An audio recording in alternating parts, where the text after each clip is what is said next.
Good morning. Today I'm going to talk to you about two of the ancient empires in India that you need to know for this class. So before you do anything else, pause this video and take out the paper, or turn to the paper. It says India's Empires in your notebook. Great.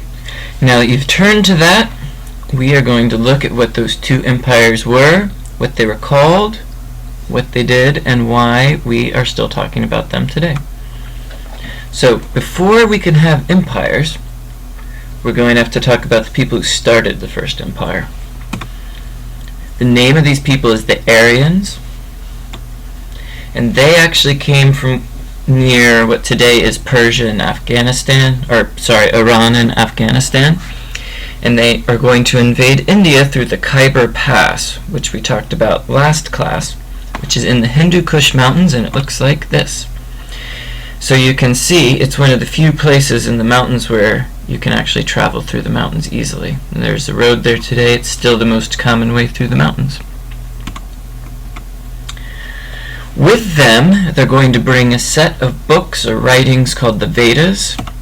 They have prayers and rituals that the Aryan people perform. It's kind of like the Old Testament for the Hebrew people. This is going to be their sacred text, or their holy book.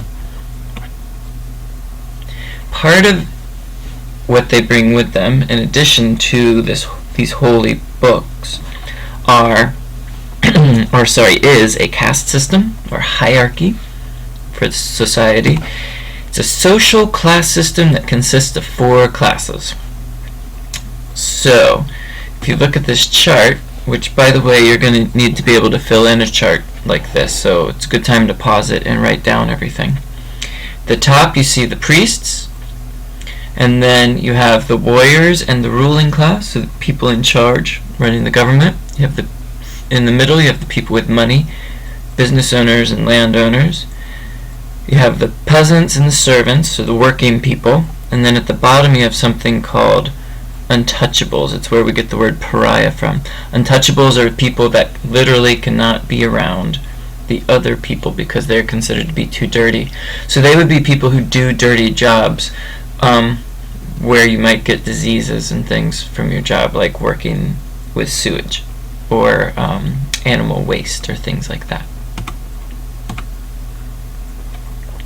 So all of these things are going to lead to the beginning of the religion that we call Hinduism, which uses these prayers from the Vedas, the rituals from the Vedas, and also it's going to originally have this caste system as part of Hinduism. Think of for a minute why a group of people who invaded would want to have some kind of class system like this. And then pause the video. What do you think? Great. What you should have come up with was to keep them in charge. They put themselves on top, and they put the people they invaded on the bottom. So the first empire is the Mauryan Empire. It's started by Chandragupta Maurya.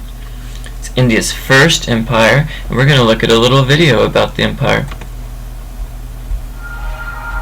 Segment 3, the Maurya Elephant Army. Before watching the Maurya Elephant Army, think about this. How would the elephant as a weapon of war be compared to the modern tank of today?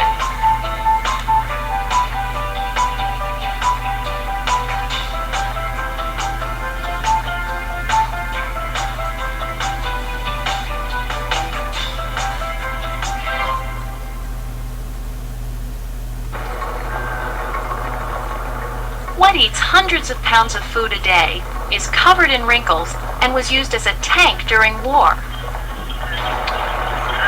For the answer to this riddle, travel back in time to India's Mauryan Empire. Elephants, used as powerful weapons and vehicles, helped warriors conquer enemy armies. The Mauryan Empire lasted from about 325 to 185 BC, and included almost all of India and parts of Central Asia. Asoka ruled over this empire with the help of his massive armies.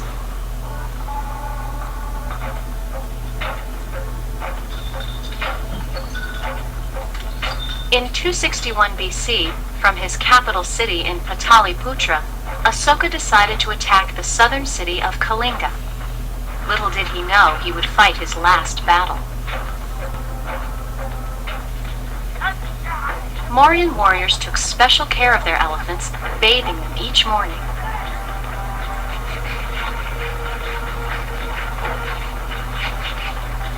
Elephants had been considered precious resources in India for thousands of years.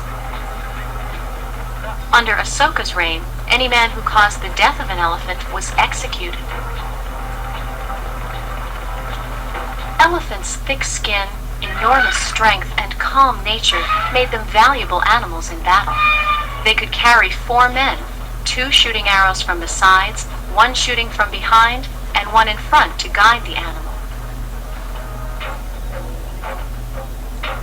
With their massive bodies, the elephants were used to trample and terrorize the enemy. According to folklore, in Kalinga, they could hear the Mauryan warriors long before they appeared, like distant thunder. The Mauryan warriors and elephants far outnumbered the Kalingans, and they were defeated. With its army beaten, Kalinga soon surrendered. Victory was Asoka's.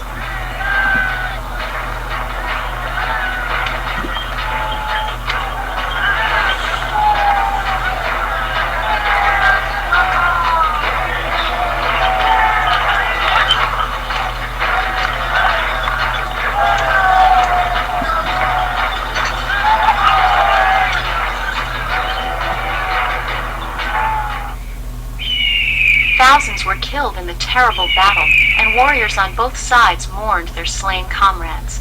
Even the elephants were distressed.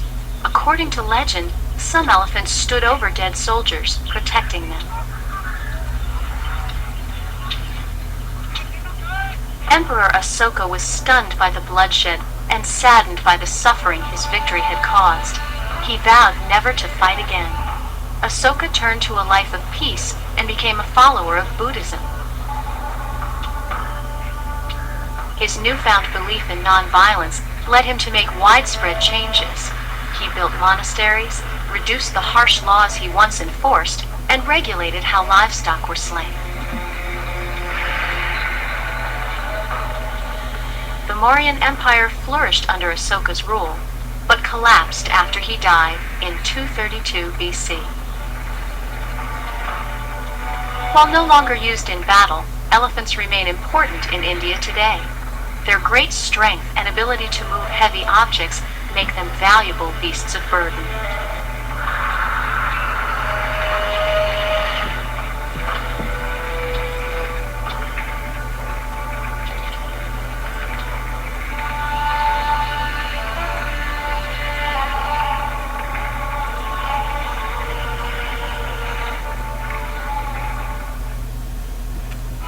Now that you've seen the Mora elephant army, talk about this. What advantages and disadvantages did elephants give Asoka's army as it fought the war?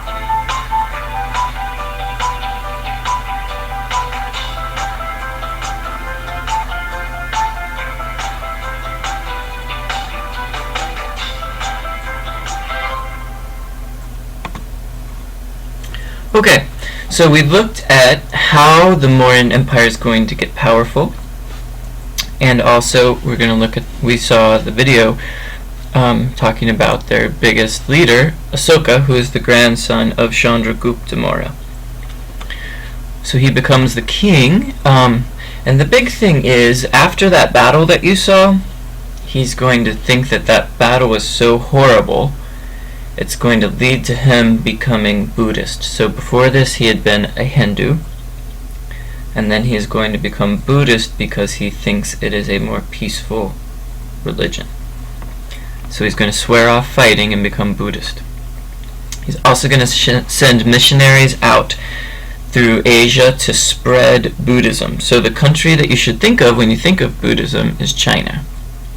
But there's a bunch of other countries in the same part of the world as China that are also contain a lot of Buddhists. And it's because of him sending his missionaries, so it's people who teach you about a religion.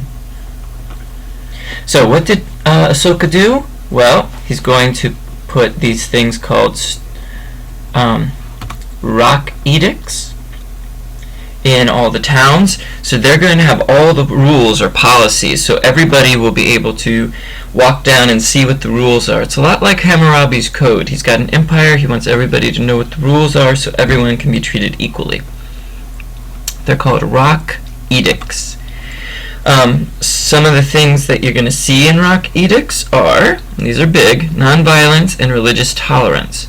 Because remember, he is Buddhist, and Buddhists believe in nonviolence, so some of this stuff is going to have his religious ideas becoming part of the laws of the land.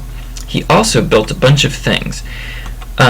Big, nice roads with shade trees, because remember, it's really hot in India. It makes it easier to travel. Benches so you can rest when you're traveling. Wells so that there's clean water for people both when they're traveling and also easy to get to if you live in the town. Veterinary clinics. Remember, the animals are important, especially the elephants. So they have veterinaries and hospitals for the people. All of these are really important advancements that keep people healthy and strong. But after he dies, this empire is going to fall apart, which happens a lot. You have one great ruler, and then when he dies, the empire or country actually becomes weaker and falls apart. The next big, powerful empire is the Gupta Empire. So let's see what the Guptas do. They ruled for about 500 years, which, keep in mind, it doesn't seem like a long time, but if the United States was founded in 1776, that means the Gupta Empire was about twice as old as the United States is right now. Their first emperor is Chandragupta. Don't confuse him with the other guy from the Mauryan Empire. His last name is Gupta. He's also known as the Great King of Kings, so he must have been a really good ruler. He is going to return all Indian people to Hinduism, right here. So no longer is there going to be Buddhism common. It's going to be Hinduism back for everybody. Under his rule, the Indians become one of the most advanced places in the world. They are going to advance algebra. They are the ones who come up with this idea of zero and infinity. No people had come up with the math idea of zero or infinity before them. It's going to lead to more advanced math. And also they are the ones who come up with the number system we use today. We call it Arabic numerals. So the ones you write on your paper every day come from ancient India during the Gupta Empire. They are also going to be the scientists that prove that the world is round using this new math that they have figured out. No one else is advanced enough to do it. They're also going to take that Harappan idea of cotton. Remember, the Harappan civilization got rich off of growing cotton. They're going to do more cotton growing. They're going to make a more perfect weave, so the clothes you get from them would actually be nicer than anywhere else in the world. And they're going to make a lot of money off that. So we've talked about commerce or money, and also science and math where they were advanced, but they're also very advanced with writing or literature, stories, and arts. So it's a very well-rounded empire, very rich, very powerful, and very intelligent. But again, like always happens, once the Guptas fall out of power, the kingdom is going to fall apart. And that's the end of the big, powerful, ancient Indian empires. So you've got a couple assignments you need to do. One's a timeline about the empires, another is comparing the Gupta Empire with the Mauryan Empire. You should turn to that in your notebook.